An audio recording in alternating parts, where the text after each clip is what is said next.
Swami Niti Namine.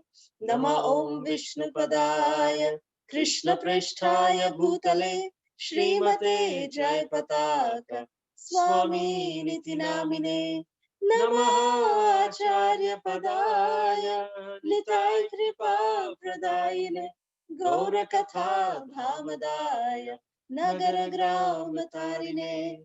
Nama Om Vishnupadaya Krishna Prishtaya Bhutale Srimate Bhakti Vedanta Swami Niti Namine.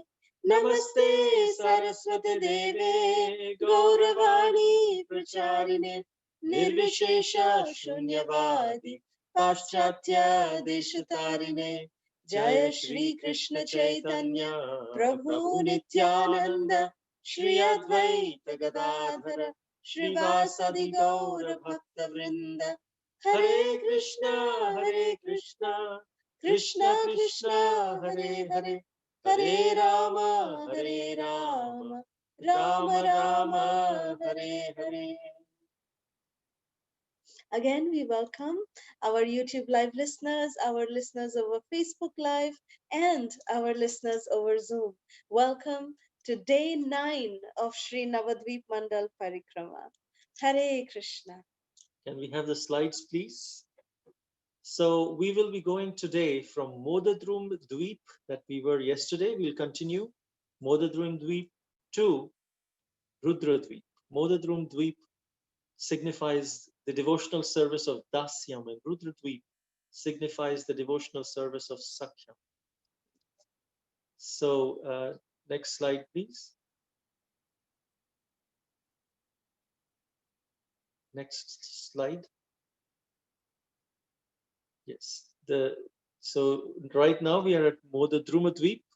From yesterday, we'll continue today, and then later we'll go to the next petal, Rudradvipa.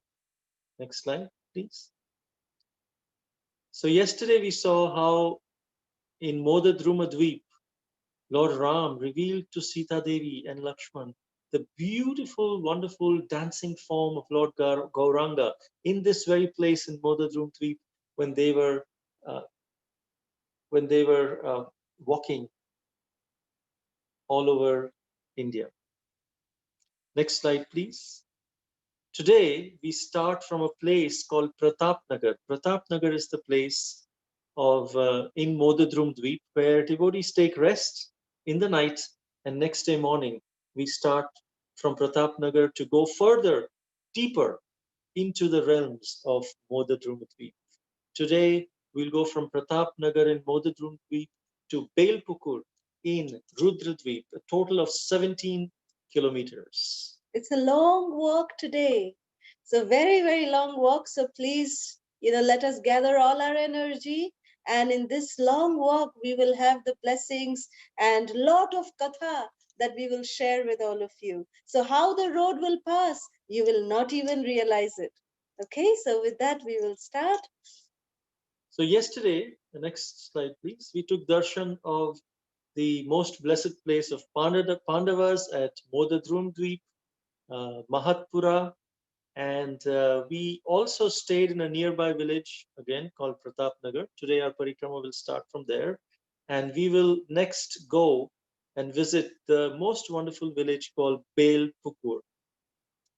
But before that, let's meditate on Lord Gauranga's moonlight lotus face, and especially brows his eyebrows, which can remove all the lust, greed, and anger from our hearts. Jai Shriman Gauranga Mahaprabhu ki jai. Next slide, please. Mahatpura, yes. Mahatpura, there is another name for Mahatpura, which we will discuss. Let us offer our obeisances in this place of Belpukur, which is the starting point for Sri Modadrumadvipa. And while meditating, let's start walking. It is quite a long walk, as we said. Now, we'd like to reveal to all of you that in yesterday's session, we were talking about the 4 sampradayas, if you remember. Shri Sampradaya, Brahma Sampradaya, Rudra Sampradaya, and Kumara Sampradaya. And their preeminent, prominent acharyas are Ramanujacharya for Sri Sampradaya, which started from Lakshmi Devi. Krishna revealed this knowledge to Lakshmi Devi, and then her parampara started. Ramanujacharya is the most important, prominent acharya. Krishna revealed this knowledge to Brahma, and from there, the Madhvacharya Sampradaya started. Brahma Sampradaya started, of which Madhvacharya is the most prominent acharya. Then Rudra Sampradaya started when Krishna revealed to Lord Shiva. The most prominent acharya in this Sampradaya is Vishnu Swami. And then Krishna revealed this to knowledge, transcendental knowledge, to the four Kumaras, little four Kumaras. And from there, the Kumar Sampradaya started, of which the most prominent is Nimbarkacharya. Sri Sampradaya, Ramanujacharya, they are more prevalent in the south part of India. Madhvacharya, they are also in the Udupi Mutt, more prominent, which is the Brahma Madhva Sampradaya. Rudra Sampradaya is very much prominent in Gujarat area of Vishnu Swami, and the Kumar Sampradaya of Nimbarkacharya is very much prominent in the areas of Vrindavan. And the Brahma Madhva Gaudiya Sampradaya is prominent all over the world of the Acharya, is the Supreme Personality of Godhead, Sri Gauranga Mahaprabhu. And the most wonderful aspect is that all of these four Acharyas have visited Sri Navadvipa Dham, and today we will be revealed this particular pastime of every acharya, how they actually, how they came and visited Sri Navadvipa Dham. In Modadrumadvipa, where we went yesterday, next slide please, Ramanujacharya and Madhvacharya, they came and visited in Modadrumadvipa. Today we will also visit Rudradvipa. This is where Vishnu Swami and Nimbarkacharya, they attained the mercy of Lord Gauranga. This is all revealed in the book Sri Navadvipa Dham Mahatmya by Lord Nityananda himself. So first, we'll talk about Sri Ramanujacharya. So Ramanujacharya and Sri Madhvacharya, both of them, they received the mercy of Sri Gauranga Mahaprabhu in Modadrumadvipa, which we visited yesterday. So it is said that once Ramanujacharya came to visit Sri Jagannath Puri. And Jagannath Puri, he came with all his disciples, and there Lord Jagannath appeared before Ramanujacharya and told him that, please, my dear Ramanuja, please go to Navadvipa Dham, because over there I will soon appear as a Brahmana in the golden form of Sri Gauranga Mahaprabhu.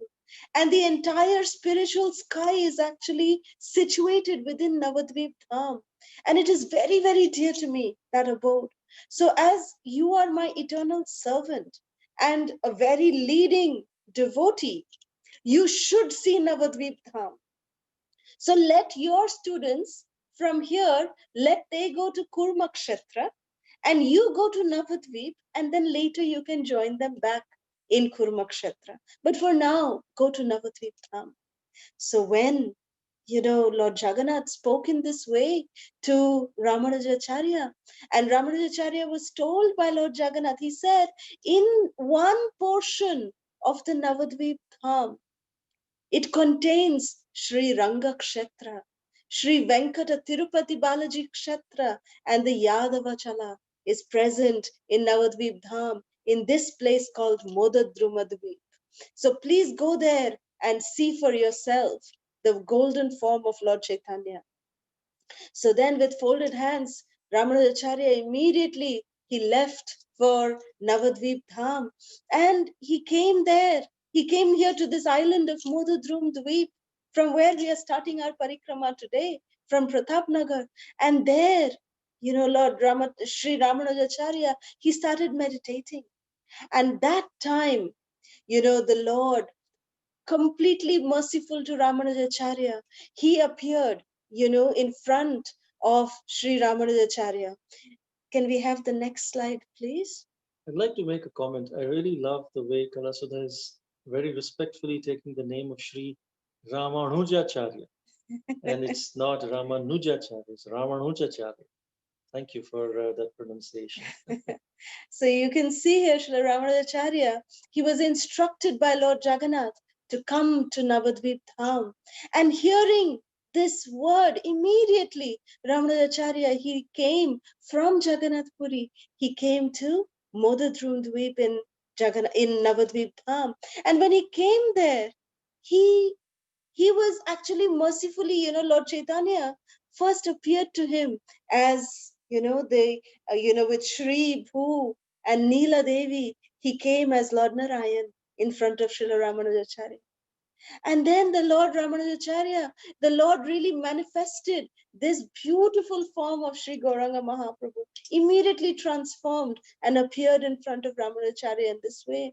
And seeing this golden form of Lord Chaitanya, Ramanujacharya said, "My dear Lord, please, please, why isn't your Gaura Leela?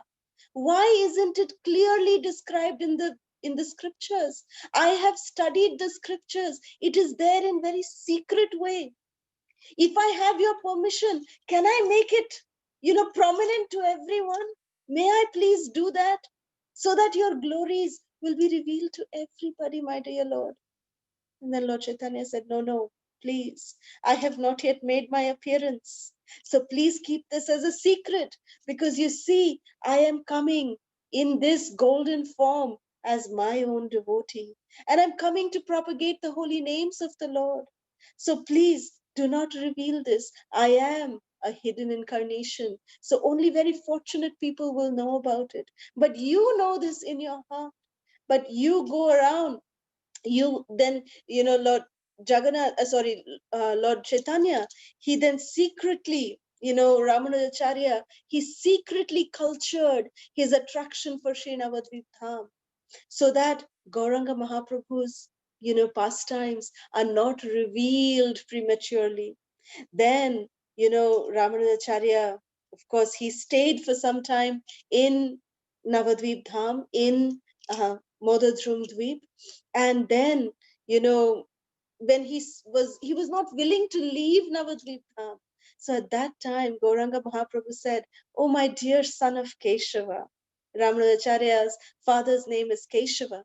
He said that your desire to stay in Navadvip Dham will be fulfilled, because you will come. When I come as Gauranga, you will come as my associate, and you will come as you will take birth in this Navadvip at that time, and you will be known as the great devotee Sri Ananta.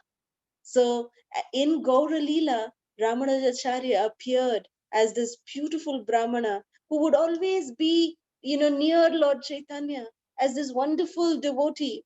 And he participated in the weddings of Lord Chaitanya. He was very, very attached to Lord Chaitanya as Sri Ananta. This is how Ramanujacharya continues in the Gaura Leela. So this is the beautiful pastime of Sri Ramanujacharya getting the mercy of Sri Gauranga Mahaprabhu at Modadrumadvipa. So Lord Chaitanya instructed him that now you go back to Kurmakshetra, where your disciples are waiting for you. Go there and start propagating and teaching them about deity worship. And in your heart, remember my Gauranga avatar. So this is how the secret was revealed to Sri Ramanujacharya. Sri Ramanujacharya ki jai. All right, next slide, please. The next Acharya who visited Sri Modadrumadvipa is Sri Madhvacharya, who came 150 years before the appearance of Lord Gauranga Mahaprabhu. And at that time, he visited with his disciples, stayed here at Modadrumadvipa for some time. To him, Sri Gaurasundar, he appeared very, very mercifully in a dream. Next slide, please. And while smiling, Lord Gauranga told Madhvacharya, "Everyone knows that you are my eternal servant. When I appear in Navadvip, I will accept your sampradaya. Now go everywhere and carefully uproot all of the false scriptures of the Mayavadis, reveal the glories of worshipping the deity of the Lord. Later, I will broadcast your pure teachings. And saying this, Lord Gaurachandra disappeared. And then Madhvacharya, he just awakened, dumbfounded in Modadrumadvipa. When will I see this beautiful golden form again? He cried. And then a voice from the sky said, Madhva, worship me secretly, Sri Madhvacharya, and you will come to me. With this instruction, Madhvacharya went on with great resolution and defeated the Mayavadi philosophers. And it is said that Madhvacharya participated in Sri Gauranga Leela, and he was very much attached to Lord Chaitanya and his services of, rendering very close and intimate service. And Madhvacharya is the incarnation of Hanuman. So Hanuman, Bhimasena, they're all combined in Madhvacharya. So in Gaura Leela, he manifested again, and as Murari Gupta, in the form of Murari Gupta, and he served Sri Gauranga Mahaprabhu very, very intimately. Okay, so next slide, please. So now we come to Vishnu Swami. So Vishnu Swami came to Rudradvipa, which we are going to go to. So today, so Rudradvipa, he came here. Because he's from Rudra Sampradaya. Yeah, he's from Rudra Sampradaya. So he came to Rudradvipa. And when he was just passing by this Rudradvipa actually, and he stayed the night with his followers here in Rudradvip. And when they started staying here, the followers of Vishnu Swami, they just began dancing and singing, Hari Bol, Hari Bol, Hari Bol. They were chanting and dancing. And Vishnu Swami recited beautiful prayers in glorification of this island, Rudradvipa. And being pleased by the devotion of Vishnu Swami, Lord Shiva himself manifested in front of Vishnu Swami. And upon Lord Shiva's arrival in this assembly, Vishnu Swami was so happy, so elated. He folded his hands in reverence to Lord Shiva. And Lord Shiva said, all of you, dear Vaishnavas, are very dear to me. Your discussion on devotional service has pleased me excessively. So ask a boon from me, and I will grant it to you. And there is nothing that I will not give to the Vaishnavas. When the Vaishnavas ask me anything, I cannot refuse them. So, my dear Vaishnavas, ask me what boon you want. So then Vishnu Swami, he said, we just want only one gift from you, one benediction, that we want to, perfect a sampradaya teaching devotional service to Sri Sri Radha Krishna, who are your Aradhya. So in great bliss, listening to this, Rudra consented. He agreed and he named this sampradaya as Rudra Sampradaya. And thus Vishnu Swami Sampradaya became known as this Rudra Sampradaya. And by the mercy of Lord Shiva, Vishnu Swami stayed here and he worshipped Sri Gauranga Mahaprabhu, whom Lord Shiva himself revealed to Vishnu Swami. He revealed this golden form of Lord Chaitanya in Rudradvipa to Vishnu Swami. And when Vishnu Swami saw this beautiful form of Lord Chaitanya, Lord Gauranga appeared to him and he said to Vishnu Swami that by Rudra's mercy, by the mercy of Lord Shiva, you have become my devotee, O Vishnu Swami. So now you are fortunate to attain this bhakti in this Navadvipa Dham. Now go out and preach the philosophy of Shuddha Advaita, which is purified monism. And the time of my appearance on earth will come soon. And at that time you will appear as Sri Vallabha Bhatta in my pastimes, and you will accompany me to Jagannath Puri. You will always be with me as Sri Vallabha Bhatta in my pastimes. So Vishnu Swami is present in Gauralila as Sri Vallabha Bhatta. Jai Vishnu Swami ki jai. Next slide, please. We go to Sri Nimbark Acharya.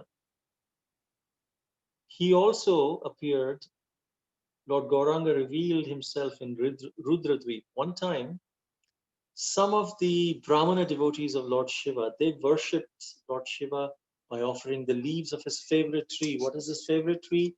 The Bilva tree or the Bale tree. And Lord Shiva was very pleased with these Brahmanas. And he said, I'm so pleased with you, so pleased with you. I will give you Krishna Bhakti. Because I myself am a devotee of Krishna.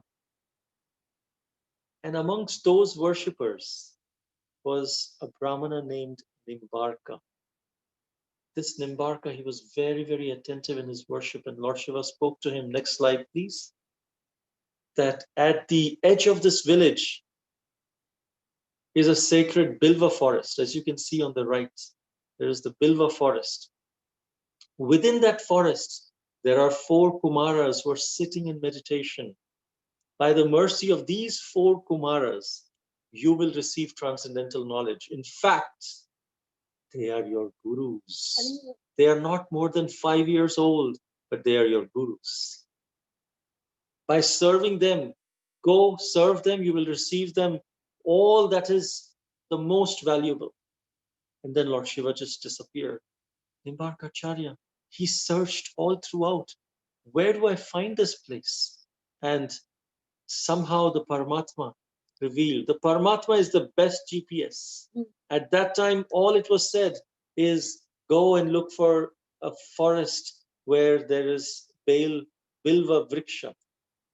Similarly to Madhvacharya, it was told, go into Badrikashram in the Himalayas, and there you will get the darshan of Vedavyas. And Madhvacharya went there. He was not given exact directions. Where is exactly Badrikashram? Just go to the Himalayas, you will get Badrikashram at the top. Where? Which direction? It's such a huge Himalayas. But that's when we have the true desire, then the Paramatma reveals and guides from within. That is the perfect GPS. Today we want to go from one place to another. We need a GPS. We cannot go from one place to another. We cannot drive without a GPS. And that GPS many times fails. Sometimes we misinterpret the GPS. We take a wrong route and it says, go U-turn, U-turn, U-turn. But in those days, that luxury was not there. But the biggest luxury was they were in touch with the Paramatma.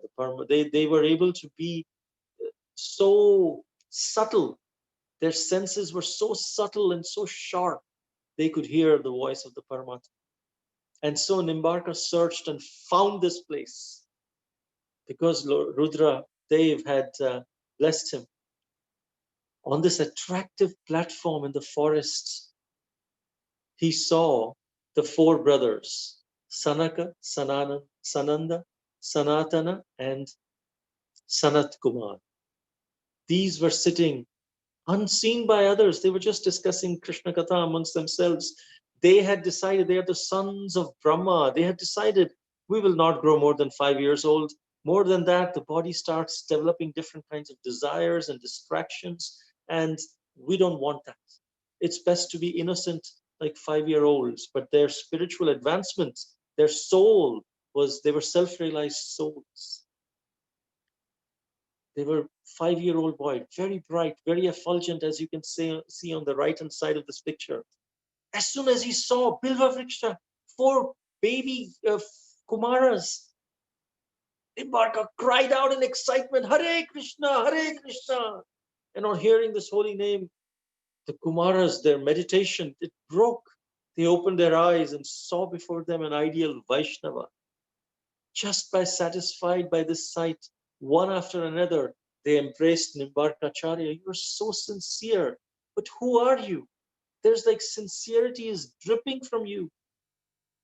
But who are you? Why have you come here? And Nimbarkacharya told him the whole thing. And they said, we will certainly fulfill your prayers. He offered obeisances and humbly introduced himself. Then Sanat Kumar, he smiled and he said, knowing that this Kali Yuga would be very troublesome, you know what? The Supreme Personality of Godhead, he himself has decided to propagate devotional service. In fact, he empowered 4 men with devotional service and sent them into this world to preach. Ramanujacharya, Madhvacharya, and Vishnu Swami are three of those. And we want to tell you, my dear Nimbarka, you are the fourth of these great devotees. Shri Lakshmi accepted Ramanujacharya, Brahma accepted Madhvacharya, Rudra accepted Vishnu Swami, and we, meeting you today, have the good fortune to teach you and accept you as our disciple. Seeing this mercy of the four Kumaras, Nimbarkacharya, he went to take his bath in the Ganges. He returned, he offered his obeisances and said, you are the deliverer of the fallen. Please, I'm very, very low. I'm a rascal. Please deliver me. Then the four Kumaras, they gave him the Radha Krishna mantra and instructed him how to worship in with sentiments of bhava marga. And after they obtained this mantra, Nimbarka resided at Rudradvipa, where he got the instructions from Rudra and worshipped according to the injunctions. And then Radha and Krishna bestowed their mercy. Next slide, please. By appearing before Nimbarkacharya, Shri Krishna Chaitanya, Radha Krishna Nahi Anya. All the directions started lighting up. And they were gently smiling and they said, you are so fortunate you have performed sadhana in Navadvipa Dham. And then they blessed Nimbarkacharya with the darshan of Lord Gauranga in the middle of Radha and Krishna. Nimbarkacharya was astounded seeing this form. And then he exclaimed, never have I seen or have I heard such remarkable darshan from anywhere. And then Mahaprabhu from between Radha and Krishna said, please keep this form secret for now. Just preach Krishna Bhakti, the pastimes of Radha and Krishna. I'm very happy with those pastimes. That's why he went to Vrindavan and preached. That's why Nimbarka Sampradaya, the Kumar Sampradaya is more prevalent in the Vrindavan area. At that time, when I appear as Gauranga Mahaprabhu, you will come as the Pandit, Digvijay Pandit Keshav Kashmiri. And this is a wonderful pastime of Keshav Kashmiri. You'll take birth in Kashmir and you will tour India as the champion scholar, defeating all the opponents. Your name will be Keshava Kashmiri and you'll be celebrated everywhere. Then when you are wandering on your victory lap, victory tour, you will come to Sri Mayapur Dham right here. And all of the learned scholars of Navadvip, they will flee just hearing your name. At that time, Navadvip was like the Harvard University. If you can get admission into a school in Navadvip Dham for learning Nyay, logic, scriptures, you are the topmost. You won't be even accepted. We won't be even accepted freely. It was for the greatest of the greatest. And if anyone can defeat the scholars in Navadvip, then he's truly Digvijay. And at that time, when you come to Navadvip, all the scholars of Navadvip will flee to save their face. But then I, as a little boy, will come and challenge you. And by the mercy of Saraswati, you will realize my identity, give up your pride, and you will take shelter of me.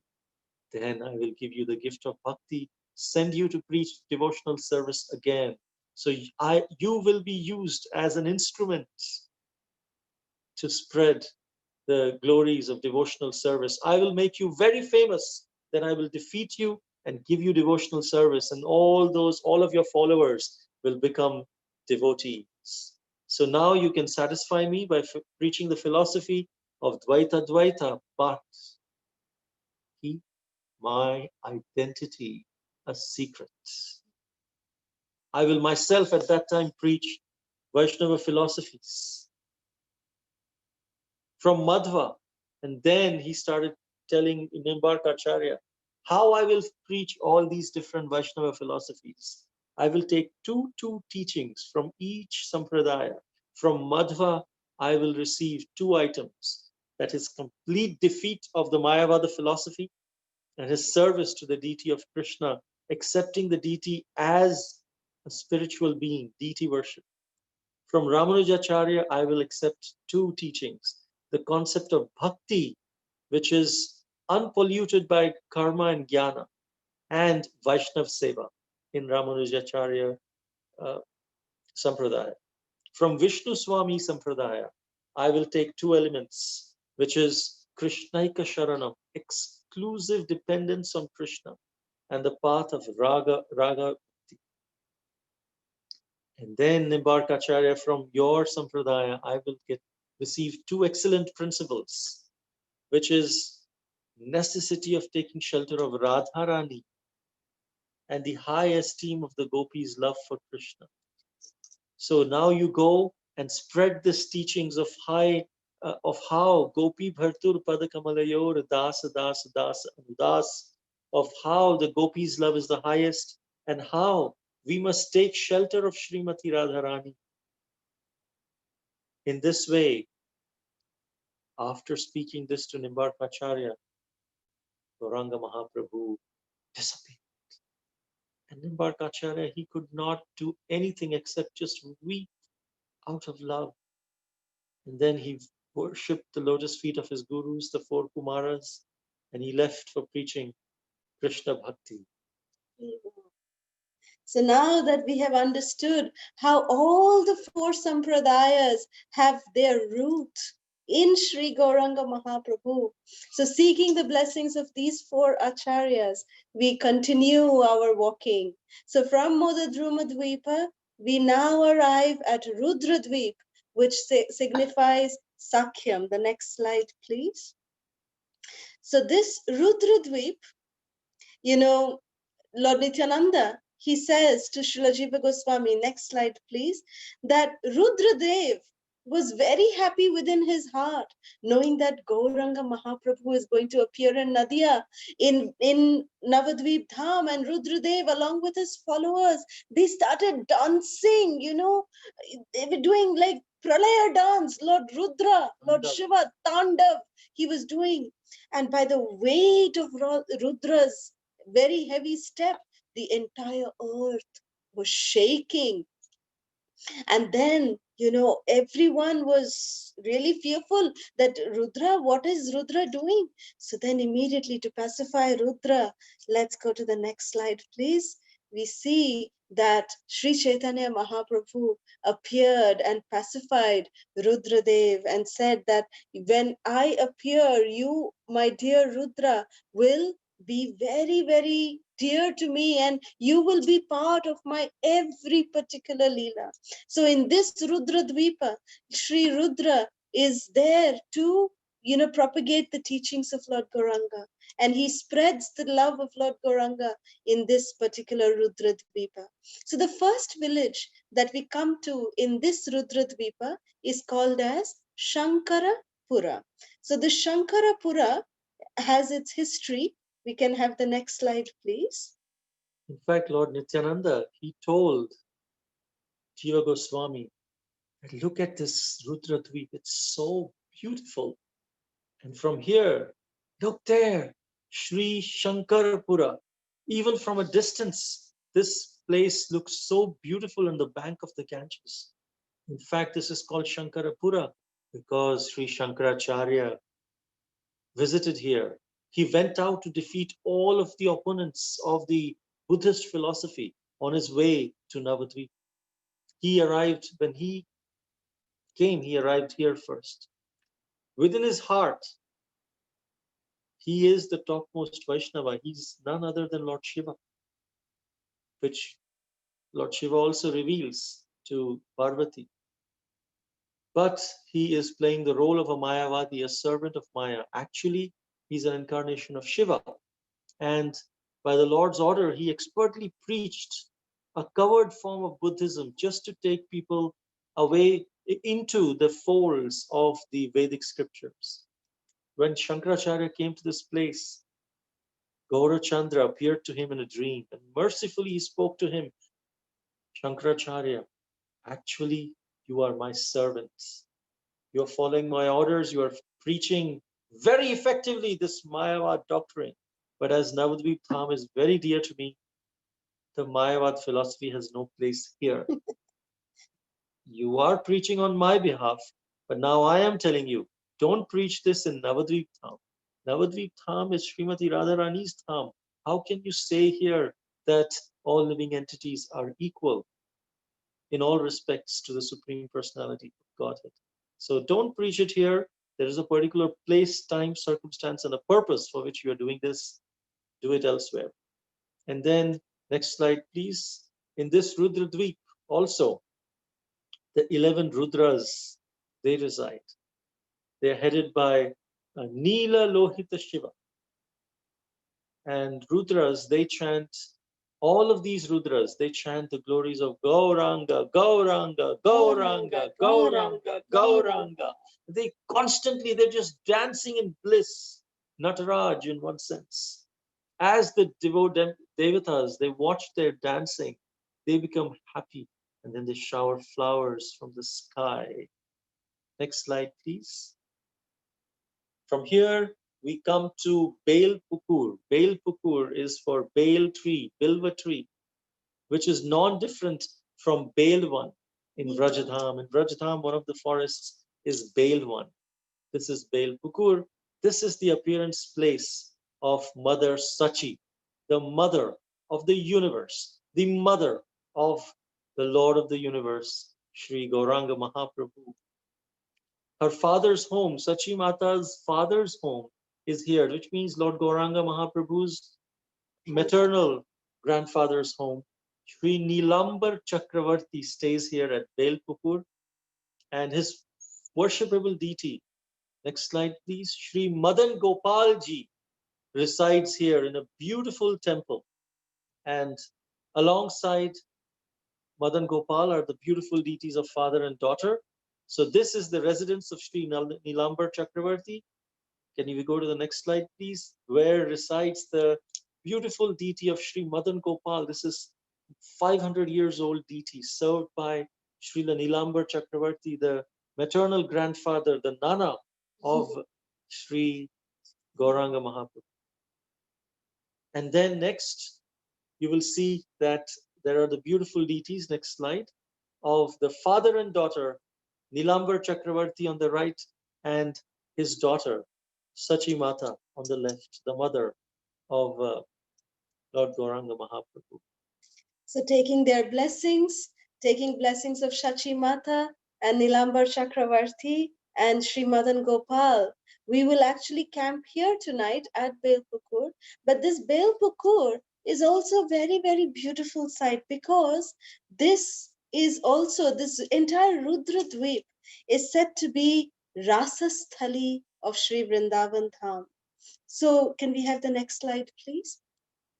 Lord Nityananda Prabhu, he showed this place to Sri Jiva Goswami, and he said to Jiva Goswami that, oh Jiva, please know that this is Vrindavan. One can see Vrindavan pastimes here. And just by hearing the name of Vrindavan, Jiva Goswami started trembling and tears started flowing from his eyes. And Lord Nityananda continued to speak. He said that Gauranga Mahaprabhu, he used to bring his devotees here, and they would perform kirtan describing the Rasa Leela. Can we have the next slide, please? So Sri Gauranga Mahaprabhu would, at the same spot over here, at the Rasasthali, Mahaprabhu would perform enchanting, mesmerizing kirtans. So this place, is actually non-different than the Rasa Leela, the Rasasthali place in Sri Vrindavan Dham. And it is said that Nityananda Prabhu said the Rasa Leela pastimes with the gopis, which are eternally enacted in Sri Vrindavan Dham, is also eternally enacted here at this particular place. And very fortunate people are revealed this Rasa Leela. So Nityananda Prabhu says that, listen, oh my dear Jiva Goswami, please see here, this is the place called Dhira Shamira. Dhira Shamira, Dhira Samira rather. This is a place in Vrindavan, which is very, very famous for Rasa Leela. And this Dhira Samira is here in this Rudradvipa. And it's such a nice place for worshipping Lord Gauranga. And in Vrindavan, Dhira Samira is situated on the bank of the Jamuna. And here in Navadvipa Dham, it is on the bank of the Ganges. Lord Chaitanya therefore calls this place as Vrindavan.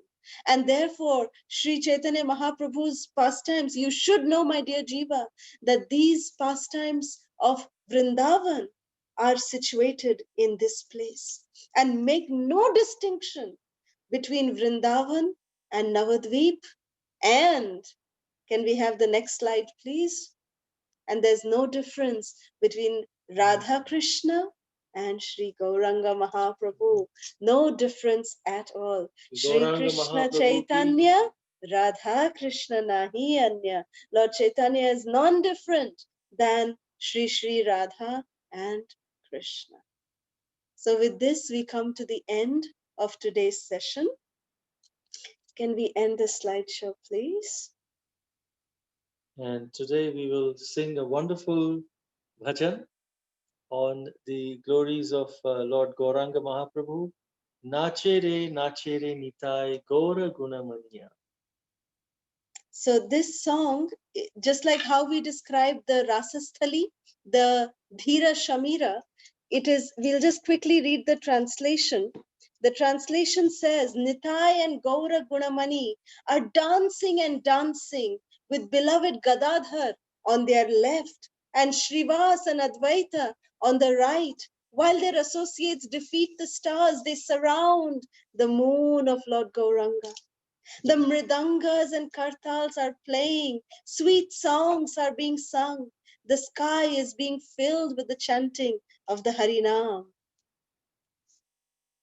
Then the next verse says, his body is actually anointed with sandal paste and drops of holy juice, and a forest flower garland that dangles nicely across his chest. A white Brahmin thread hangs around his neck, and his form defeats the millions and millions of cupids, and his ankle bells, they jingle on his feet. These two brothers are dancing so blissfully. Their associates are singing while Gadadhar's body is pelted with powder. And now that same Lord is re-manifesting his previous joyful Vrindavan pastimes in this Nadia, in this Navadvipa Dham. Now he's enjoying on the bank of the Ganges, just like in Vrindavan's Dhira Shamira Kunja. Vrindavan Das is telling this because he knows this. So this same Dhira Shamira is here in Rudradvipa. So we thought it would be very befitting for us to sing this particular song here in this particular place of Rudradvipa, remembering the beautiful Rasasthali and Dhira Shamira of Sri Vrindavan Dham. Right after this singing, we will open our lines for questions. So please do not leave. Thank you very much. Nache re nitai Gauradvija Moniya. Nache re nitai Gauradvija Moniya. Bame priya Gadadhara Shiva Shagadaita Vara Parishadadhara Ganajiniya. Nachere nitai Gauradvija Moniya. Baji kolo kortala Madhura Sangita Bhalo Gagana Bharila Hari Dhaniya.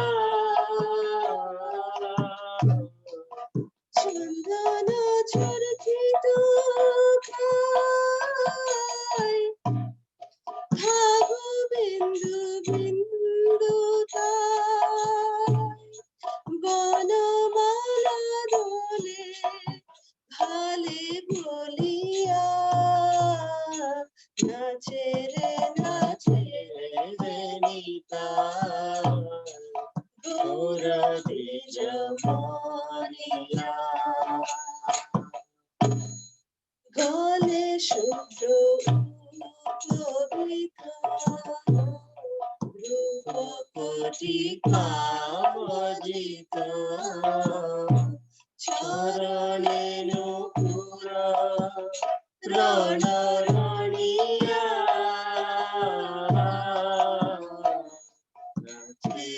Nachere Nita.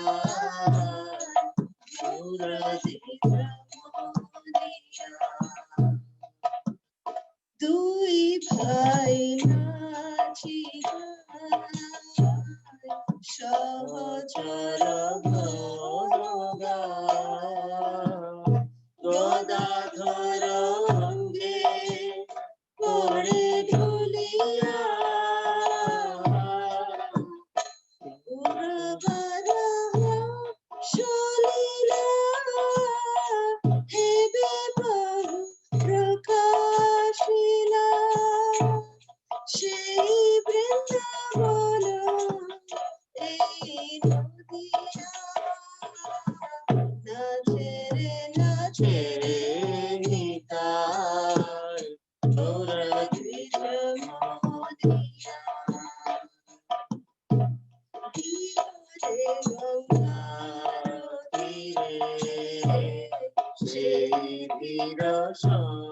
Dhira Vrindavana Dham Kohe Daniya. Nachere Nita. Rudradvipa Moniya. Jaya Vrindavana Dham, Jaya Vrindavana Dham, Vrindavana Dham, Jaya Vrindavana Dham, Jaya Navadvipa Dham, Navadvipa Dham, Navadvipa Dham, Jaya Navadvipa Dham, Jaya Gauranikai, Gauranikai, Jaya Gauranikai, Jaya Jaya Prabhupada, Prabhupada, Jaya Jaya Prabhupada, Jaya Jaya Gurudev, Gurudev, Gurudev, Jaya Jaya Gurudev.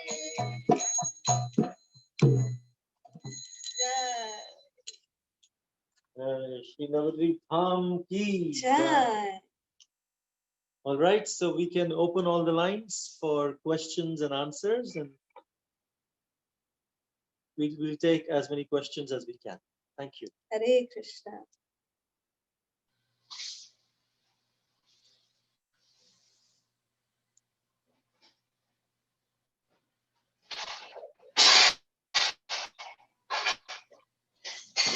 So we have a beautiful comment from Ishwari Radha Mataji. Very beautiful narration of how all the four sampradayas knew Sri Chaitanya Mahaprabhu, or rather how Sri Gauranga Mahaprabhu revealed to them that he will be coming in Kali Yuga and they will also accompany him. Thank you so much. Hare Krishna. Okay, there is a comment from Kishori Mataji. Hare, And Hare Krishna, Mataji Prabhuji. Wonderful lecture. I listened to your past lectures, YouTube. I have a question. You said that we should respect devotees because they chant the holy names. But if they commit Vaishnava aparad and offend devotees while chanting the holy name, isn't that Nam aparad?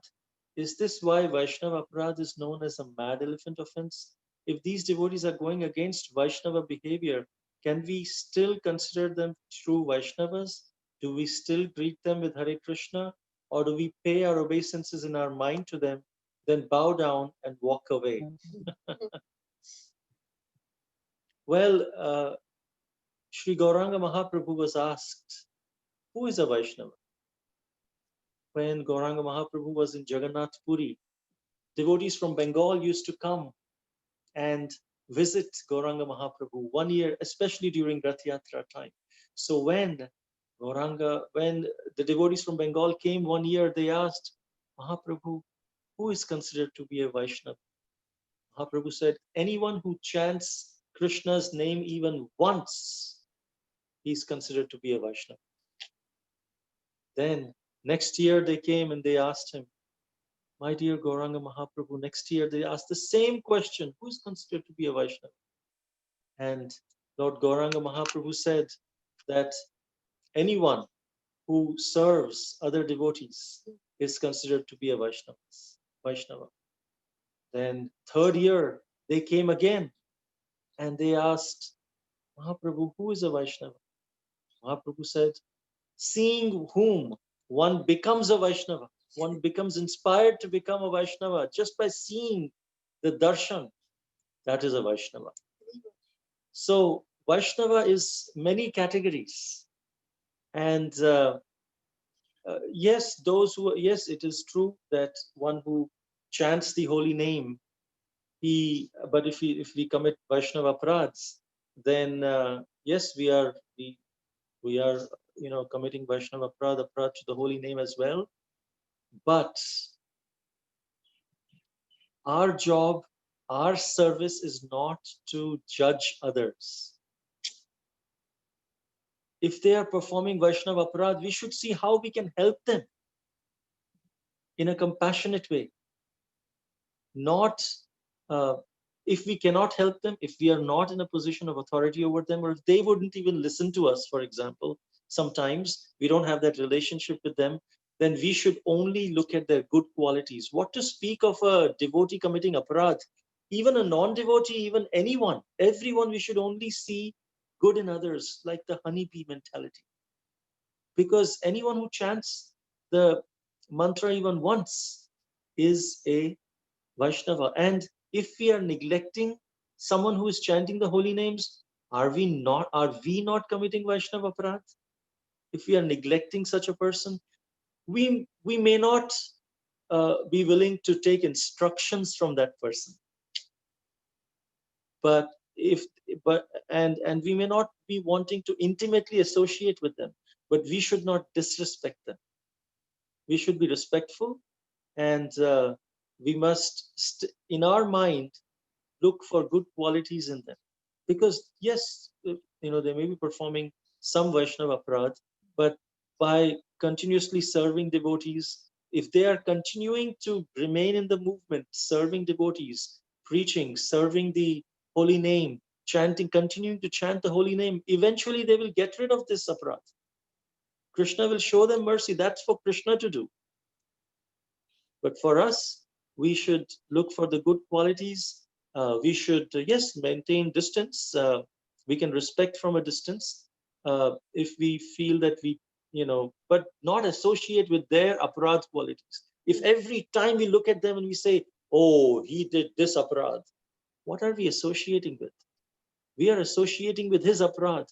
That person may have committed their aparadh and he has forgotten, and maybe he is now on the way to purifying himself. But every time we look at him and remember that Vaishnava aparadh, we are actually associating with that Vaishnava aparadh. And what are we doing?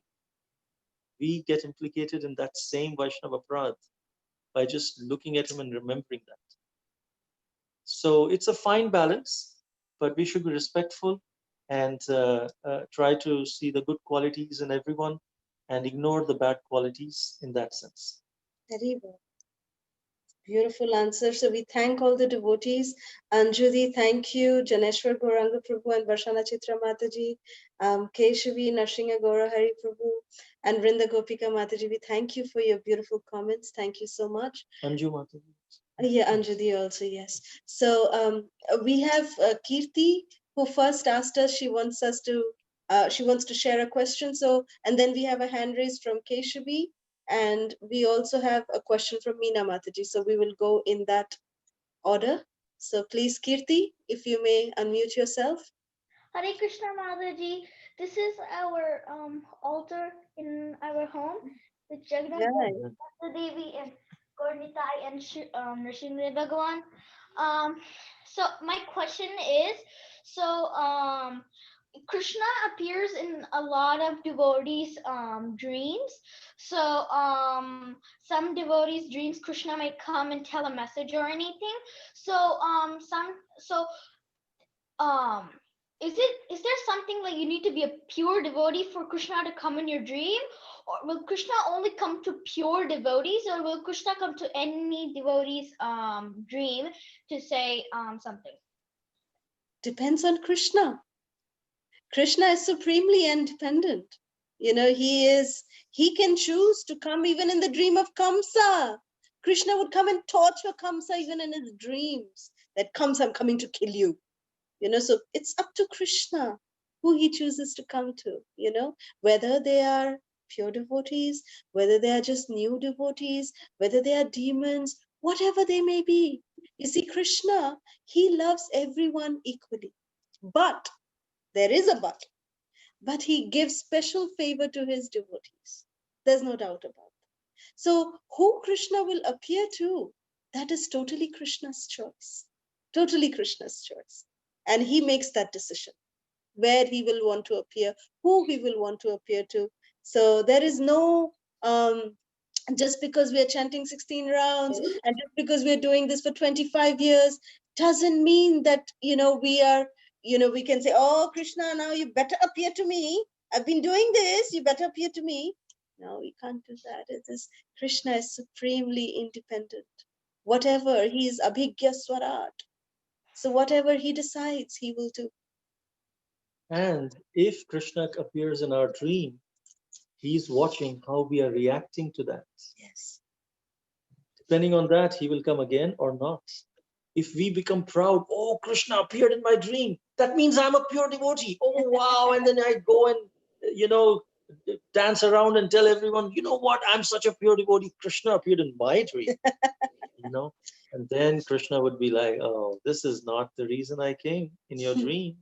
If this is going to make you proud, then I better not come again. So we should be very humbled about it, and not consider that, oh, someone is a pure devotee. Not Krishna can appear to me. Jai, thank you. Thank you, Mataji and Prabhuji. Hare Krishna. Keshavi Mataji and Venkatesh Prabhu, you have had your hand raised. Hare Krishna, Dandavat Pranam Prabhu and Mataji, please accept my humble obeisances. Mataji, two questions. Both are related to the devotees who have asked a question. First question is regarding Vaishnava Aparad, or, especially for, I will not call it a Vaishnava, or maybe it's called a Vaishnava Aparad, but question is, let's say if someone is chanting Hare Krishna, on and off kind of thing, and he's in your relative circle, but again, he has all those qualities of anger, enviousness, and bad mouthing. So all these kind of qualities are there. I mean, and that person invites you, for some small functions because you're in a relative circle, a social circle. So sometimes, at least for myself, I would say, I don't want to go to that place because it will affect my consciousness.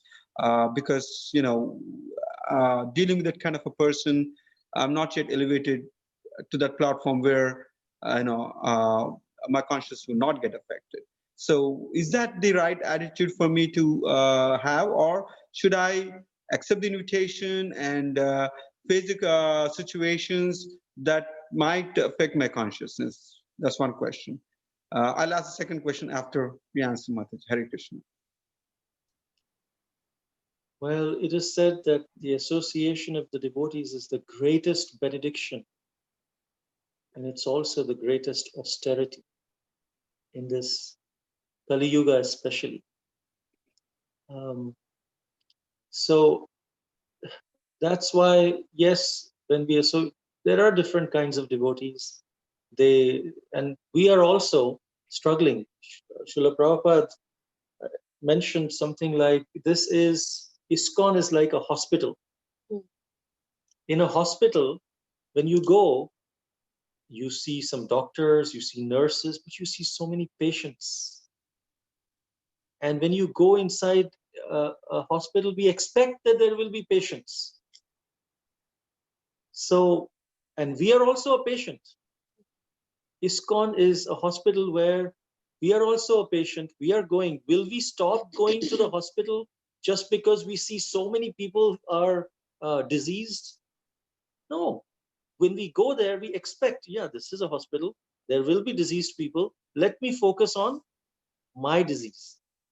Let me focus on which doctor can I go to, what is my specific disease, and how here by the association, by knowing, okay, uh, who has a similar disease like me, or who has become cured by that disease that I'm suffering from, and then we associate with those people. So we should not stop the association of devotees, but yes, we can choose who we intimately associate with.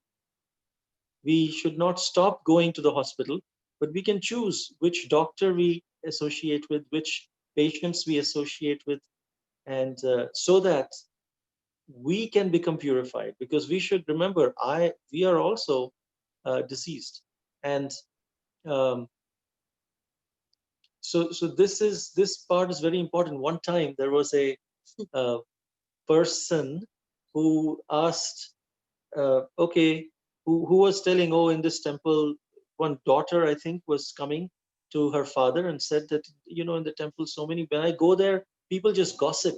They're gossiping about this person and that person. And I'm going there for worshiping the Lord and for getting some good instructions. And here I just get into the gossip. What should I do? So the father said, all right, uh, you take this particular pot of water and fill it to the brim. Fill the water to the brim. First, fill the water, like just take the pot of water, put very little water in it, and go around the temple. And so she said, okay. So she took the pot of water, very little water. She went around the temple. Then her father asked, what did you see? Said, oh, I saw some devotees were going here. I saw one person. Oh, one place right next to the temple, as I was doing the parikrama, I saw that there was an accident. And so many things were there. And then I met my friend. I was talking to my friend. And then I came out, and that's how. He said, okay, now fill this pot to the brim and make sure not even a drop should fall. And so she said, okay. So she put the pot on her head. She started walking, doing the parikrama. And she came back after the parikrama. Father said, what did you see? He said, Father, I couldn't see anything. I was just so focused on keeping the water not dropping from the pot that I don't know. I don't remember what I just saw. I was just focused on the pot. And so her father said, this is how you should associate in the temple. When you're coming, earlier you were distracted because the pot was half full. But when you are focused on your own pot, on how we can actually, how I am fallen and I want to be able to serve and get the benefit, then we will we will associate with the good qualities of the devotees. We will focus on the qualities that we want to get. They will have bad qualities, enviousness, anger. They will have lust, pride, greed. So many, all of us have that. But associating with devotees is not just associating physically, but associating with their good qualities, associating with their devotional qualities, not the non-devotional qualities in the hospital. And then those devotional qualities will come in us. That is the art. While being in the water, while being in the mixed qualities, how to get the essence of the good qualities in everyone. Saragrahi. A devotee is a Saragrahi. He takes the essence, the good essence from it. So in one sense, it's a fine line. Yes, I agree with what you said, that sometimes the thought comes that, why should I just even go? Let me just not go to the temple. I can read Bhagavad Gita at home. I can associate with my family members. I know who they are. I know how it is. And why unnecessarily go there and then I'll be, just bombarded. I'm not so advanced, so I will not go. It happens, but it is as an austerity for the association of devotees. Because Krishna is pleased, because Guru is pleased, we are going to associate with devotees for their pleasure, not necessarily for our pleasure, our purification, but their pleasure. And at the same time, that doesn't mean that, of course, we know if certain things we know, then we must also just check it with some senior devotees, reveal our mind and confidence to some senior devotee who can guide us in this situation. And then they will tell us the technique of how to associate with devotees. Not that we disrespect anyone, but, respect everyone from a distance and associate closely with like-minded devotees who nurture our Krishna consciousness. So we hope that that answers your question, Prabhu. Yes, wonderful, Prabhu and Mataji. You've explained it very well. And the second question is with respect to Krishna coming in dreams and sharing some message or some way we associate with Krishna sometime in dreams. When we hear this from devotees, when they share it, obviously we really appreciate that Krishna really has come in their life or in their dream. But what happens is sometimes when we reveal it to a non-devotee, they mock it up and say you are a hallucination, or they kind of do not accept the that the dream is something. Krishna coming is not easy, or I would say some level of sukriti needs to be there even to have Krishna in dreams. So in other words, should these kind of dreams when someone gets should be revealed only to devotees, or is it okay to share with non-devotees as well? It's not okay to even share it with all devotees.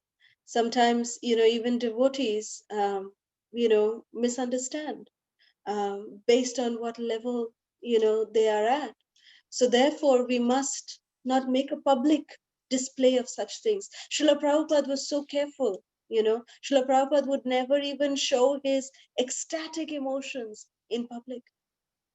To very few, close associates, Srila Prabhupada would reveal in confidence. This is the same thing that even Lord Chaitanya did. Lord Chaitanya never revealed to anyone that he is Krishna. Only to in Shiva Sangan, to very selected devotees, he revealed that he is the Supreme Personality of Godhead. Otherwise, when anyone would call him Krishna, Krishna, Mahaprabhu would catch his ears and he would say, no, no, no, no, no, and he would run away from there. That is how Lord Chaitanya, he won the heart of the Mayavadi sannyasis at Varanasi. How did he do that? At the dirty place where they were washing their feet, Mahaprabhu went and sat there. This is how Mahaprabhu attracted. So when we share our dreams and our intimate experiences, we should do it in close association.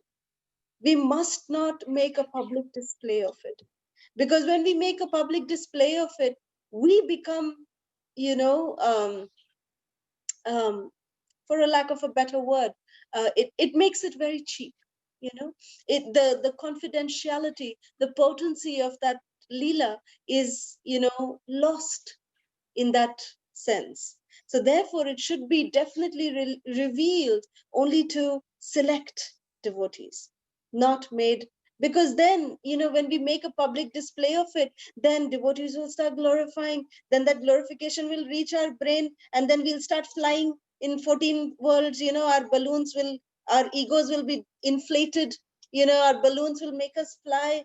And then when one prick will come from Krishna, we will just fall down and it's going to hurt really bad. So we must avoid that. Any glorification that comes, pass it on to Guru and Krishna. Whatever good is there in us is simply because of the mercy of our spiritual masters. The bad that is there in us is because of us, and we need to make improvement. So that is the nature of a devotee, a sincere devotee. So we hope that that answers your question. So that's a very nice explanation. At the same time, we don't know how others are receiving what we are saying. We are very innocently revealing our dream, very excitedly, and in a grateful manner that Krishna came like that. But we don't know how others are receiving it. They must be maybe judging us. They may externally say good words, but behind the back, who knows? They may just go and start they may actually feel very shallow, or may not believe, may not, may make fun of it, may disrespect it. There are so many things. So we should only reveal to those who we are intimate with, uh, for our spiritual advancement.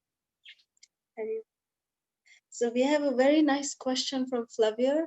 Flavia is a very, very beautiful question, very practical question. We appreciate your comments, Flavia. Thank you very much. But your question is that when a seasoned devotee shuns and speaks negative comments to another established devotee in temple about a new devotee or someone just visiting, what should the person who invited the new person say, or how to explain to the new person? Very nice question, very practical. It depends on whether the new person has heard it or not. But at the same time, uh, how we should receive it is, maybe we speak to the authority and at the temple, whoever it is, and share our thoughts that, we are trying to bring new people here, and this is the experience I'm having, and I'm just sharing it, not as a complaint, but in a way that how can we all make it a better place for visitors, because sometimes temples are considered to be preaching centers, but they are actually cultural centers. In temple, when you come, everyone is in. It's a place where everyone comes, and there is a particular culture at the temple. It's a cultural center. Uh, if we are bringing some new people who is new to this culture, then we should make sure that we are with that new person all the time and not let that new person loose, because then, who knows, in this new culture, this new person will receive what kind of comments or what kind of things they may do which may not be well received in a particular culture. So we should always make sure that we are always with that new person, and while they are in the temple, in one sense, for their protection, for their guidance, and explain to them what this is. Uh, Otherwise, it may be better to maybe take them to a preaching center where that place is specifically meant for receiving new people, and the devotees there are understanding, maybe like a Bhakti Vriksha program, or in your own home, you can invite them and introduce them to devotional service till they start knowing some devotees, start understanding the culture a little bit. Then you take them to the temple cultural center, where it won't be a culture shock for them, nor will it be a culture shock for the devotees who are visiting the temple with a mentality of, of actually blending in the culture of devotional service. And also, that's a fantastic explanation. And also, how to respond to them, how to, like if they are having any kind of doubts, which we sometimes feel incapacitated to respond. The best thing is that please reveal your mind to maybe someone, who you feel very close to, a devotee, and explain the situation of yours, and, give the actual scenario, and then based on the actual scenario, that devotee, by their experience, they will be able to give you, proper guidance on how you can explain it to the new person, so that they're not, bewildered, their faith is not, disturbed, their trust is not, trampled upon. So things like this has to be very, very delicately nurtured. So we hope that this answers your question, Flavia. Yes, to a point, Mataji Prabhuji, it happened, and the person did hear the negative comment, because even after they said, what they said, they started giggling, and they were not children, older, and I did not know how to explain at all. And all I did was just said, there's false prophets in every organization. Nothing, no one is perfect. Please Exactly. don't let this affect you. But Yes. it's been over. Well, even though Corona has been here, but they never came back at Oh. all. And I'm Mm. still waiting to, because I did speak to a senior devotee and they said that what I said was good and that maybe it was not that person's time. So Mm. I can accept that as well. But I was just hoping maybe there was something else, because before, they had been to temple many times. They were comfortable with the culture. It Mhm. wasn't anything like that. Was very unnecessary negative comment and to snicker Mhm. after. Even I feel bad, and I just said, okay, maybe this is part of my karma, their karma. So I tried to smooth it over like that, because it really could be, Yeah. So I don't know, just Krishna testing to see how strong you are and how bad you want this. Yeah. So anyway, thank you so much for your explanation. I really appreciate it. It makes so much sense. And I will, You're very welcome, Flavia, anytime. But maybe you could just try to reach out to them personally as much as you can. okay. Reach Yeah, out to them, personally, yeah, and just get them to, maybe just reach out, just say hi, how are you? Just yeah, a little kind of a gesture will also make it. It goes miles, actually. yeah. So try doing that, and Krishna will see that sincerity, and he will make situations better. That this soul, Krishna will never leave. The soul Yeah. will definitely come. So don't worry, just try, keep a personal touch, and we are sure that they will come.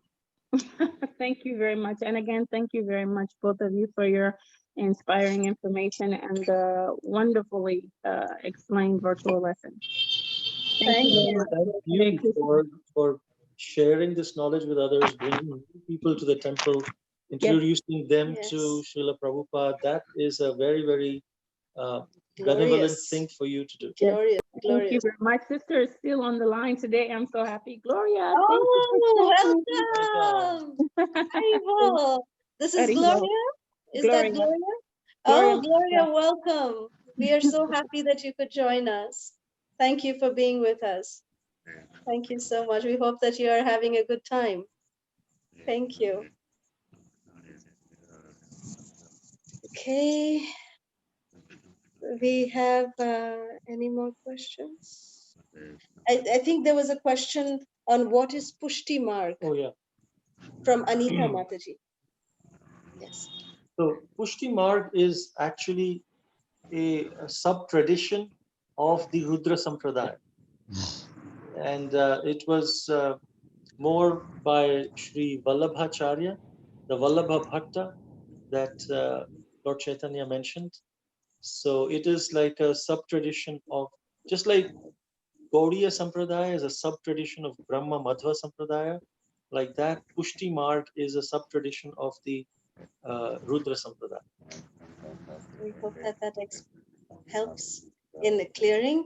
Hemangi Mataji, we thank you so much for your comment, and we are hoping that you are, going to keep joining us.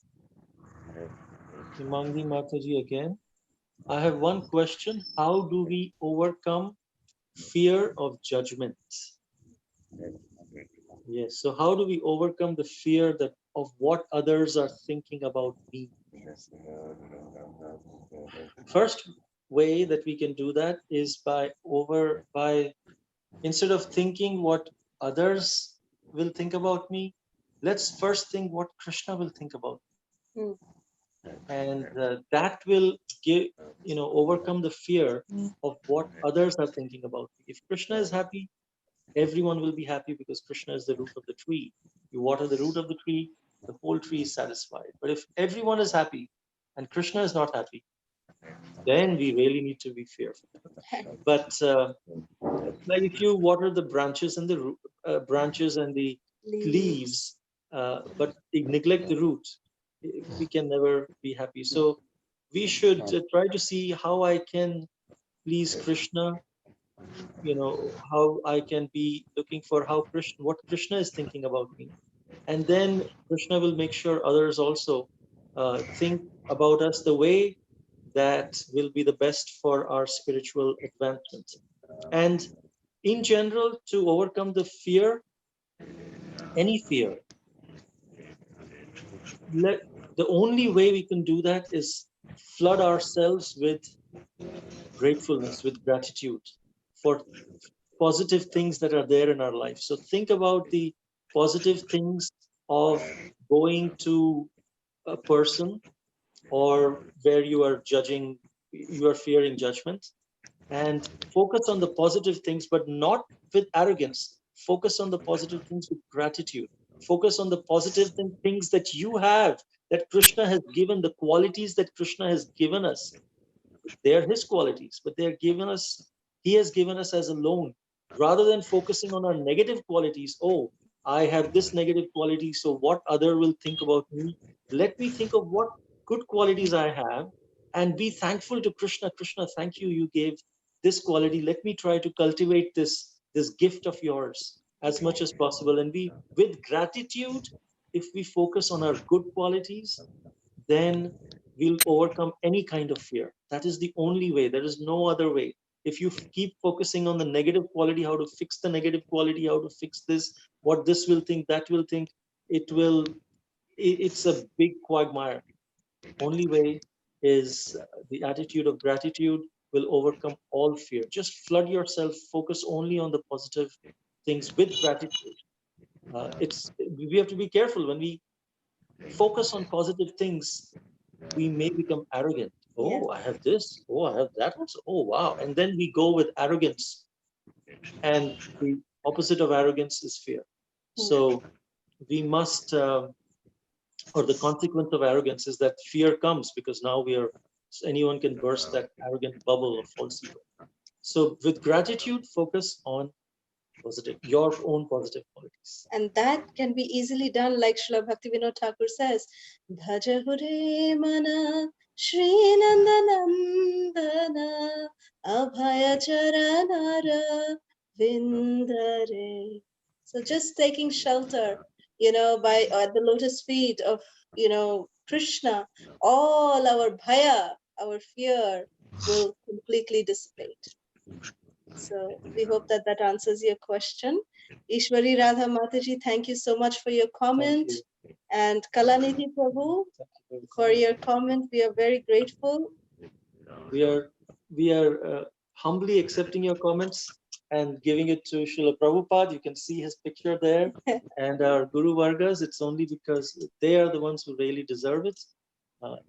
Yes, so thank you for acknowledging Srila Prabhupada and all the Guru Vargas' wonderful mercy. Thank you. Thank you, and Mataji. Koti Dandavat Pranam to your sincere seva. Hare Krishna. Hare Krishna. So, all right, if there are no more questions, we can end here. Thank you so much. Vancha kalpatarubhyascha kripa sindhubhya eva cha patitanam pavanebhyo vaishnavebhyo namo namaha.